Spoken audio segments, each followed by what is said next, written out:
तत्किं कर्मणि घोरे मां नियोजयसि केशव। अर्जुन ने कहा, हे जनार्दन, यदि कर्मों की अपेक्षा ज्ञान आपको श्रेष्ठ मान्य है तो फिर हे केशव मुझे भयंकर कर्म में क्यों लगाते हैं। कृष्ण ने कहा कि ज्ञान सर्वश्रेष्ठ है, जो दूसरे अध्याय में सबसे पहले ज्ञान की ही बात किए थे, लेकिन अब अर्जुन तर्क दे रहे हैं, कह रहे हैं कि अगर ज्ञान श्रेष्ठ है तो फिर मुझसे युद्ध क्यों करवा रहे हो। तो अब उसका जवाब देंगे, जीवन का सत्य कर्म से उपलब्ध है या ज्ञान से।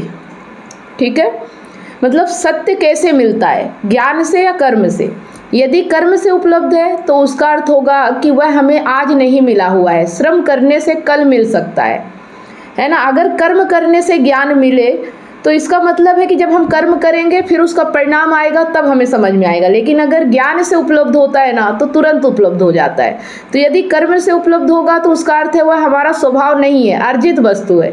यदि कर्म से उपलब्ध होगा तो उसका अर्थ है उसे हम विश्राम में खो देंगे। जिसे हम कर्म से पाते हैं उसे निष्कर्म में खोया जा सकता है।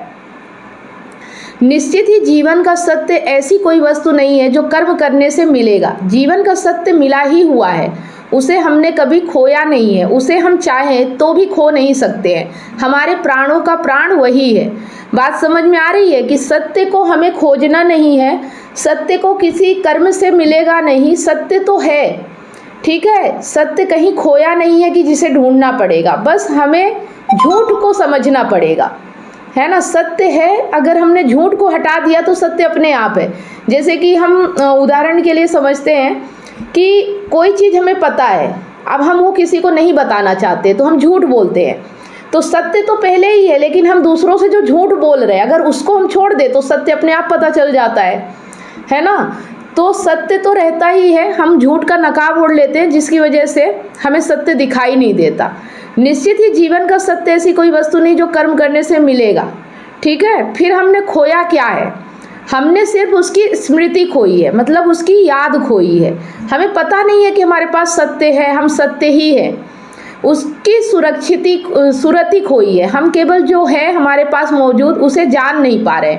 हमारी आंख बंद है, रोशनी मौजूद है, हमारे द्वार बंद है, सूरज मौजूद है, सूरज को पाने नहीं जाना है, द्वार खोले सूरज मिला ही हुआ है। ठीक है, तो कृष्ण ने अर्जुन को इस सूत्र के पहले सांख्य योग की बात कही है। देखो, जिसे अगर अध्याय 2 समझ में आ गया ना, सांख्य योग, उसे फिर आगे बढ़ने की जरूरत नहीं पड़ती है ना। जितने भी गीता में 18 अध्याय हैं वो सब योग बताए गए हैं। आप किसी भी रास्ते से जाओ, सत्य तो है ही, बस उसे समझना है, उसे जानना है। ठीक है, तो जो सांख्य योग होता है, जो ज्ञान मार्ग है, उससे एकदम क्लियर रहता है ना, तुरंत मिलता है। क्योंकि हमको सिर्फ जानना है कि सत्य तो है ही हमारे पास। जैसे हम जान लेते हैं वैसे ही हमें समझ में आ जाता है, क्योंकि हम भूल गए हैं।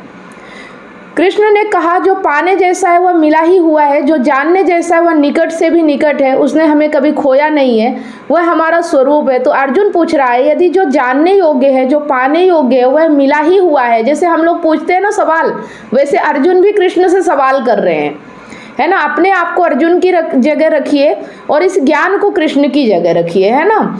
तो जो हमारे सवाल आते हैं वो सब सवाल अर्जुन कर रहे हैं। इसलिए हम गीता पढ़ते हैं, क्योंकि हमारे मन में जितने सवाल आएंगे, जितनी भी बातें हम करेंगे, वो सब गीता में अर्जुन ने कृष्ण से कर रखी है। बस हमें उन्हें समझना है कि हमारा कौन सा सवाल है जो इससे मेल खाता है, और जैसा अर्जुन को बताया गया वही सब हमारे लिए भी लागू होगा।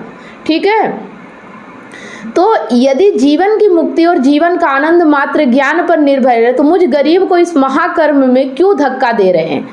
कृष्ण ने सांख्य की जो दृष्टि समझाई है, अर्जुन उस सांख्य की दृष्टि पर नया प्रश्न खड़ा कर रहा है। 2 शब्द सांख्य की दृष्टि को समझ लेने के लिए जरूरी है।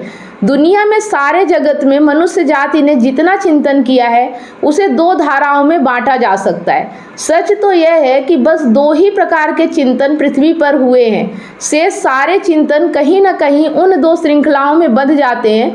एक चिंतन का नाम है सांख्य और दूसरे चिंतन का नाम है योग। ठीक है, एक सांख्य और योग, इन 2 में ही पूरा समाया हुआ है। बस 2 ही सिस्टम है सारे जगत में, जिन्होंने सांख्य का और योग का नाम भी नहीं सुना है, चाहे अरस्तु, चाहे सुकरात, चाहे अब्राहिम, चाहे इजकाइल, चाहे लाओ त्से, चाहे कन्फ्यूशियस, जिन्हें सांख्य और योग के नाम का भी कोई पता नहीं है, वे भी इन्हीं दो में से किसी एक में ही खड़े होंगे। बस दो ही तरह की निष्ठाएं हो सकती है। कहने का मतलब ये है कि हमारी ज़िंदगी में दो तरह की निष्ठाएं होती है, या तो ज्ञान होगा या तो योग होगा। ठीक है, अब ये किसके लिए क्या है वो हमें जानना होगा कि हम में क्या है, हम किस जगह खड़े हुए हैं।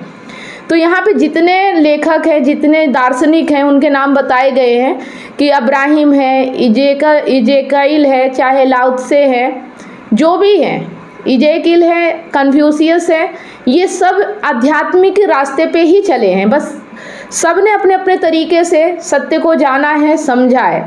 हमें भी सत्य की चाह है, इसीलिए हम ये सीख रहे हैं, समझ रहे हैं। पर अब हमारा तरीका क्या है वो देखने पे पता चलेगा कि हम कौन हैं। ठीक है, मैं कौन हूँ पहले ये जानना पड़ेगा, फिर यात्रा हमारी होती है कि मेरे लिए क्या सही है। ठीक है, सांख्य की निष्ठा है कि सत्य सिर्फ ज्ञान से ही जाना जा सकता है। जो सांख्य पे चलता है वो ये कहता है कि सिर्फ जानने मात्र से सत्य पता चल जाता है, कुछ और करना जरूरी नहीं है। कृत्य की, कर्म की कोई भी आवश्यकता नहीं है, प्रयास की, प्रयत्न की, श्रम की, साधना की कोई भी जरूरत नहीं है। सत्य को जानने के लिए किसी चीज की जरूरत नहीं, सिर्फ ये जानना है कि सत्य है, वो कहीं गया नहीं है। बस हमने झूठ का नकाब ओढ़ रखा है, और हम जैसे ही अपने झूठ को हटाते हैं वैसे ही हमारा जीवन सत्यमय हो जाता है। क्योंकि जो भी खोया है हमने, वह खोया नहीं, केवल स्मृति खो गई है। यदि पर्याप्त है, रिमेम्बरिंग पर्याप्त है। ठीक है, याद पर्याप्त है, रिमेम्बरिंग पर्याप्त है। याद कर लो, आपको समझ में आ जाएगा। करने का कोई भी सवाल नहीं है, जैसे कि योग करना, पूजा करना, मंदिर जाना, ये करना, वो करना, ये सत्य की खोज नहीं है। ठीक है, योग की मान्यता है बिना किए कुछ भी नहीं हो सकेगा। और जो योग मतलब जो सांख्य में होता है वो सिर्फ जानने पे भरोसा करता है, लेकिन जो योग के मार्ग पे होता है वो कहता है कुछ करना पड़ेगा। ठीक है, तो करने की फिर बहुत सारी प्रक्रियाएं समाज में हैं, उस रास्ते भी पहुंचा जा सकता है, लेकिन फिर श्रद्धा होनी चाहिए, समर्पण होना चाहिए। चाहे किसी भी रास्ते पे रहो, पर ईमानदारी तो हर रास्ते पे जरूरी है। ठीक है, तो साधना के बिना नहीं पहुंचा जा सकता है, क्योंकि योग का कहना है अज्ञान को भी काटना पड़ेगा, उसके काटने में भी श्रम करना होगा। अज्ञान कुछ ऐसा नहीं है जैसा अंधेरा है कि दिया जलाया और अज्ञान चला गया। अंधेरा कुछ ऐसा है जैसे एक आदमी जंजीरों से बंधा पड़ा है, माना कि स्वतंत्रता उसका स्वभाव है, लेकिन जंजीरें काटे बिना स्वतंत्रता के स्मरण मात्र से वह मुक्त नहीं हो सकता। ऐसा योग कहता है ना। योग कहता है कि अगर आप कुछ करोगे नहीं, और इसीलिए इतने कर्मकांड बनाए गए हैं, इतना देवी देवता की स्थापना की गई है, इतने हवन यज्ञ ये सब किए जाते हैं, लेकिन लोगों को बस यही नहीं समझ में आ रहा है। उसमें भी वो कामना कर लेते हैं, लालच कर लेते हैं, और जिसकी वजह से उस मार्ग से भी वो नहीं पहुंच पाते हैं, है ना। तो जहाँ भी कामना आ जाएगा, लालच आ जाएगा, स्वार्थ आ जाएगा, अगर आप मंदिर भी जा रहे हो और सिर्फ कामना पूर्ति के लिए जा रहे हो ना, तो भी आपको सत्य नहीं मिलेगा और आपके जीवन में आनंद नहीं आएगा। तो सांख्य मानता है अज्ञान अंधेरे की भांति है, जंजीरों की भांति नहीं। सांख्य क्या मानता है कि अज्ञान अंधेरे की भांति है, इसलिए दिया जलाया कि अंधेरा गया। मतलब अगर ज्ञान की बात करें तो सांख्य के रास्ते पे चलने वाले व्यक्ति कहते हैं कि अज्ञान जो है वो अंधेरे की भांति है, कि जैसे ही दिया जलता है वैसे ही अंधेरा गायब हो जाता है। उसी तरह से जैसे ही ज्ञान आता है वैसे ही आपका ज्ञान दूर हो जाता है। लेकिन योग मार्ग वाले कहते हैं कि नहीं, उसके लिए प्रयास करना पड़ेगा, मेहनत करनी पड़ेगी, कर्म करना पड़ेगा। ठीक है, अब ये देखो कि जानने वाला तो तुरंत जान लेता है, कर्म करने वाला पूरी जिंदगी कर्म करता रहता है, कभी कभी तो पूरी जिंदगी कर्म करते करते दुनिया से ही चला जाता है, लेकिन उसे सत्य नहीं पता चलता। ठीक है, तो मार्ग दोनों हैं, ज्ञान मार्ग और कर्म मार्ग। कोई भक्ति से गया तो कोई योग से गया, मीरा भक्ति मार्ग से गए, कबीर साहब है, तो रास्ता कोई भी हो, जहाँ ईमानदारी होगी आप हर रास्ते से पहुँचोगे। किसी में ज़्यादा टाइम लगेगा, किसी में देर। पर सांख्य जो है ना, ज्ञान जो भी हम यहाँ ले रहे हैं, ये ऐसा है कि ये सीधे प्रकाश देता है, सीधे अंधकार दूर होता है। यहाँ कुछ करने की जरूरत नहीं है, जैसे ही आपने जाना वैसे ही आपका अंधेरा दूर हो गया, आपका ज्ञान दूर हो जाता है। ठीक है, तो कृष्ण ने दूसरे अध्याय में अर्जुन को सांख्य की निष्ठा के संबंध में बताया है। उन्होंने कहा है ज्ञान पर्याप्त है, ज्ञान परम है, अल्टीमेट है। साक्रेटिस ने ठीक ऐसा ही बात यूनान में कही है। साक्रेटिस को हम पश्चिम में सांख्य का व्यवस्थापक कह सकते हैं। सॉक्रेटिस ने कहा है ज्ञान ही चरित्र है, कुछ और करना नहीं है, जान लेना काफ़ी है। जो हम जान लेते हैं उससे हम मुक्त हो जाते हैं।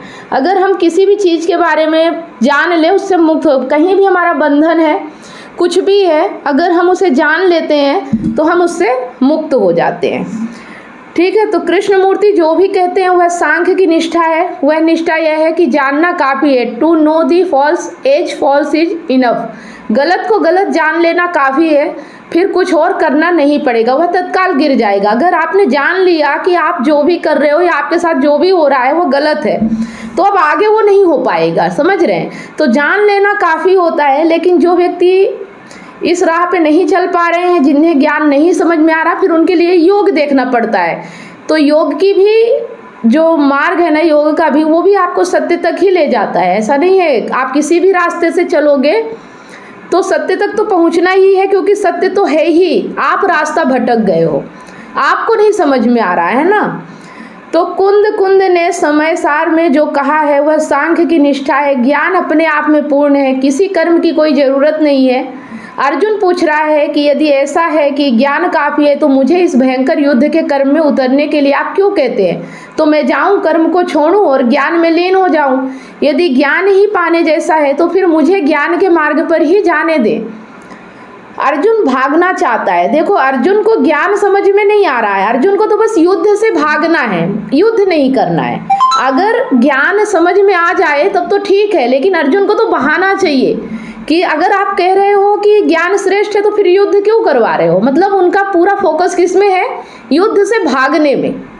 ये समझिएगा क्यों अर्जुन को ज्ञान समझ में नहीं आ रहा, क्योंकि अभी उनका ज्ञान में फोकस नहीं है। फोकस कहाँ है? युद्ध से भागने में, है ना। तो वैसे ही हमारे जीवन में भी ज्ञान हमें इतना जल्दी समझ क्यों नहीं आता?